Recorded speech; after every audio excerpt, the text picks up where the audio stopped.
Hi friends, welcome back to our channel S S agriculture. ఇవాళ video ఏంటంటే, మొన్నటి వీడియోలో చెప్పా కదా ఇట్లా సబ్జా వేద్దామా వద్దా అనేసి.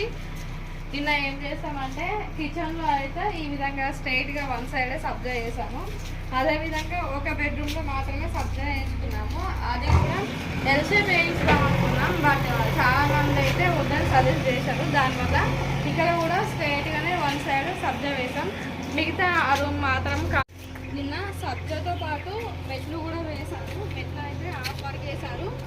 ఈ గోడ మొత్తం కూడా స్లాబ్ లెవెల్ కంప్లీట్ అయిపోయింది. ఈ 3-4 డేస్లో సెంటరింగ్ వస్తే సెంటరింగ్ కొట్టించి స్లాబ్ కూడా స్టార్ట్ చేయాలి. ఈరోజు నెక్స్ట్ బిల్ అయితే ఆల్రెడీ పడింది. ఈరోజు సెకండ్ బిల్ కోసం ఫోటో తీసుకుంటా అని చెప్పారు. చూడాలి ఈ బిల్ ఎన్ని డేస్కి పడుతుందని. ఫస్ట్ బిల్ అయితే ఒక 1 వీక్లో పడింది మాకైతే. ఇదే ఇవాళ వీడియో. ఈ వీడియో మీరు నచ్చితే లైక్ చేయండి, షేర్ చేయండి. మరైనా వీడియోస్ కోసం మా ఛానల్ని సబ్స్క్రైబ్ చేయండి.